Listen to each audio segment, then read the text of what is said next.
So in my island update for this week, I have news of the first protest taking place in Palma for 2025. I also have an update from Palma Airport too.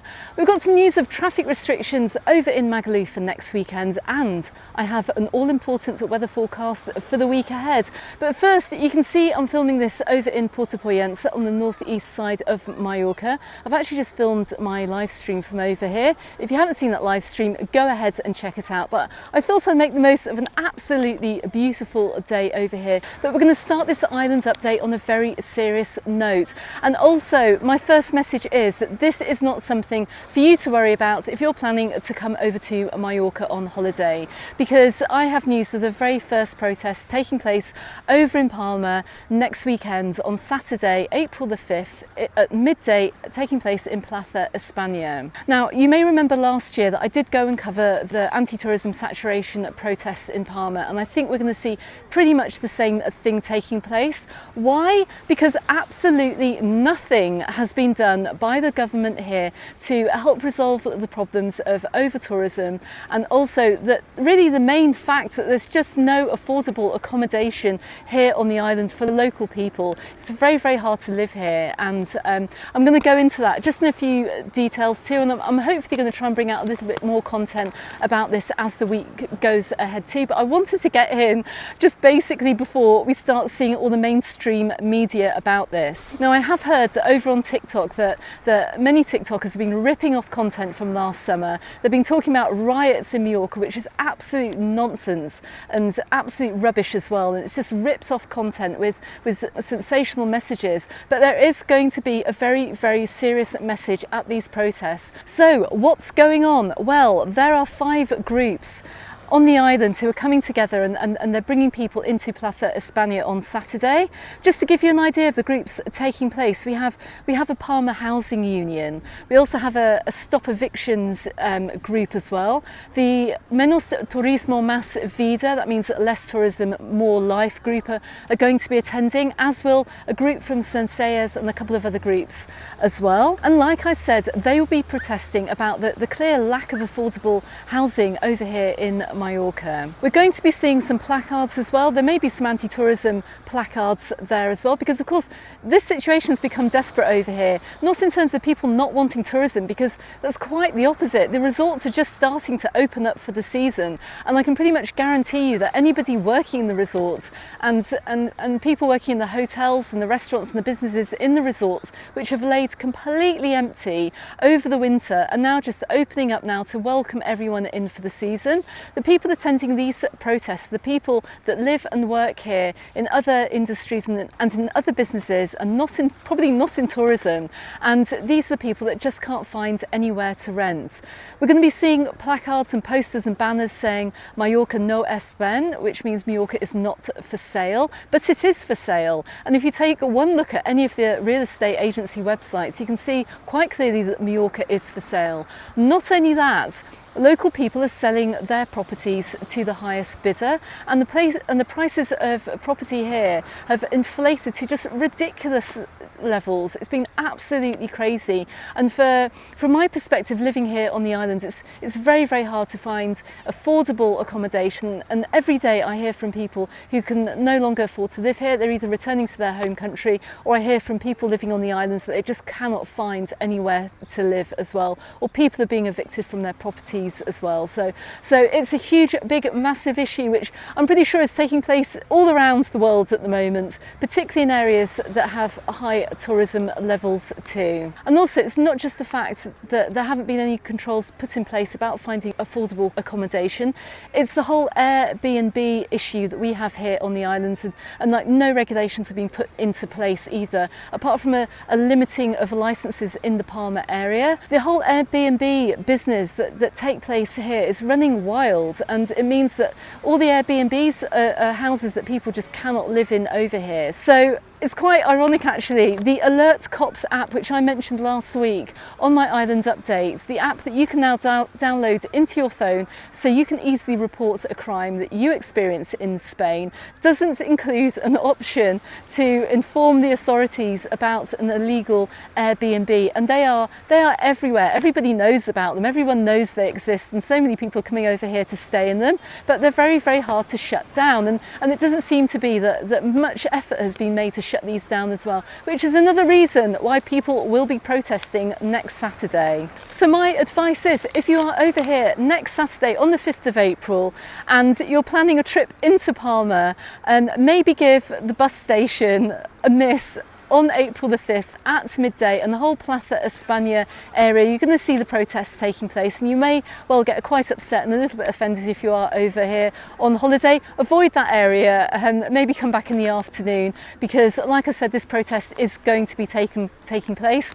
The mass media, the international media from around the world are going to be there. I'll probably be there as well to see what's going on and to try and give you a realistic report from that protest too. The irony is as well that this protest taking place on a Saturday is going to be at a time when Palma is probably going to be at its busiest. Of course, people have the weekends off work, so Saturdays are always busy in Palma.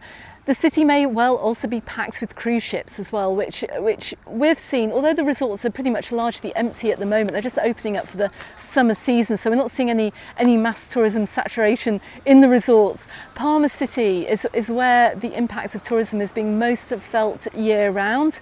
We're seeing it by the packed restaurants and the hordes of people flooding through the city whenever we get a cruise ship in town, and we're getting more and more cruise ships this year as well. This once again is a big problem, and this is something that these groups obviously want to control a little bit, but of course I'm going to have more content about this coming up in the future. So I also wanted to use this video, my Island Update, to let you know where I stand and also what I'm going to be promoting this year, because on reflection you're going to look at the channel and think, well, you're promoting tourism. Yes, I am promoting tourism, and I'm promoting tourism where it's needed, and that is in all the resorts that you're going to be visiting in Mallorca throughout the course of the summer season in 2025. Of course, I highlight tourism in the winter here, but then as you've seen from my videos, the whole island is largely dead over the winter months. And if you saw my content from last year, you're going to know that places like Santa Ponsa in August, you're going to know that the beaches are anything but saturated. I'm going to be focusing my content on the content that you guys want to know about, and that is going to be about holidaying in the resorts, promoting the businesses in these resorts that only stay open for 6 months of the year, and those businesses that really depend on your tourism as well and your visits during the course of the summer. But I'm also going to have a lot of very important messages coming out this year, maybe how you can holiday more responsibly if you're coming over this summer too. At which point I'm going to ask you to consider subscribing to the channel as well for all the very best holiday news, travel guides and tips as well to help you out with your holiday, because at the end of the day that's what it's all about. But what I won't be doing, I won't be driving down the east coast and then uncovering little tiny hidden beaches which have suffered from complete tourism saturation in the past, that don't have beach services and that have been very, very packed and probably will be very, very packed this year. This is not what the channel is about. It's not about destroying the island and ruining the coastline either.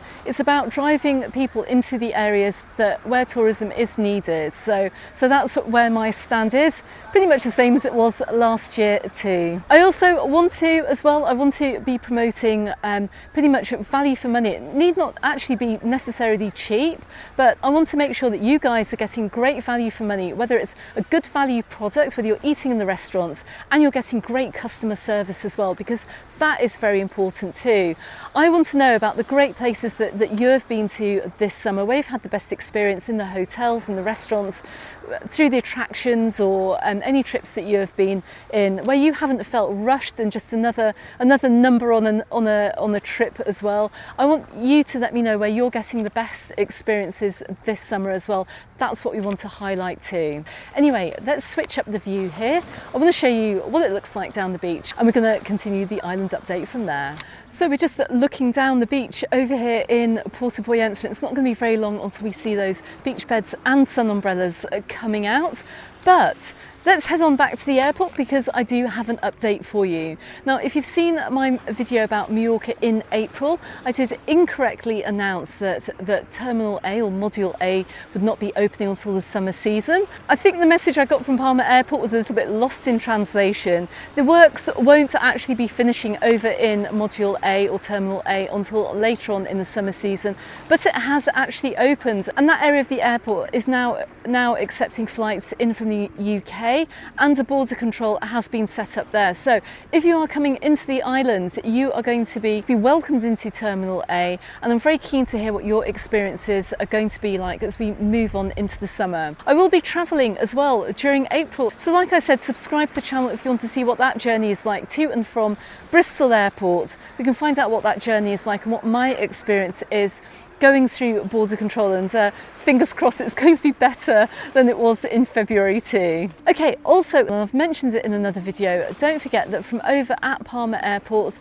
you're going to be able to get the TIB direct buses to the main resorts on the island. I do have an article on my website, I shall link it below.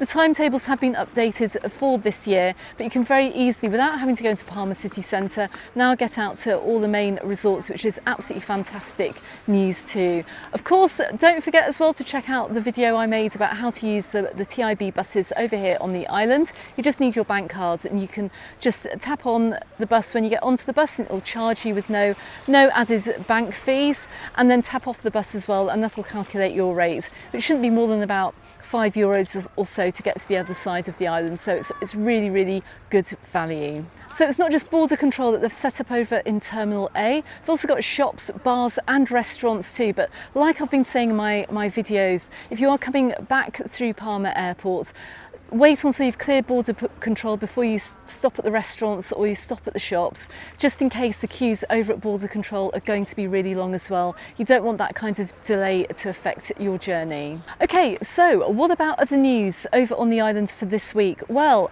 look out for traffic restrictions over in the Magaluf area, because the 5th of April is also the day of the Magaluf Marathon. We're going to have traffic restrictions in place from between 2 p.m. and 8 p.m. I'll put a link below as well to the traffic restrictions in case that's going to affect you, whether you're coming into the resort or leaving the resort as well and going back to the airport. So just be aware of that, particularly if you're driving down to that area. But most importantly, let's take a look at the weather forecast for the week ahead. We can see from the blue skies that we have here today over in Puerto Poyensa that the week has got off to a very good start. We've got plenty of sunshine, and finally I'm happy to say that spring is finally on its way. We're going to be seeing some warmer temperatures this week. We're going to be experiencing highs of 23 degrees Celsius, going to be lows of 8, and we're going to have a bright start to the week with a little bit of clouds moving in on Wednesday, mixture of sunshine and clouds as we go towards Thursday, Friday and into the weekend. And we've also got a risk of showers mid-week too. Like I always say, if you are coming over at this time of year, bring a mix of clothes. It's very cold in the evenings as well, sitting outside in any of the restaurants. Those 8 degrees are very chilly, so make sure you bring a coat, bring some jumpers, bring some jeans, bring warm clothes. And on a sunny day like today, well, like many of the people over here at the moment, you're going to be able to enjoy some beach time as well. It's very, very warm in the sun, particularly if you're out of the wind too. Okay everyone, if you're travelling over, travel safe. Let me know how things are going over at the airport too. I'm dying to know. And I will be out and about on the island too, filming this week. Okay everyone, I'm going to pin a few videos appearing both here and here on YouTube to help you out with your holiday. Don't forget you can find me in the Facebook group and on my Instagram, also called Mallorca Under the Sun, and I look forward to seeing you on the next video. Goodbye for now.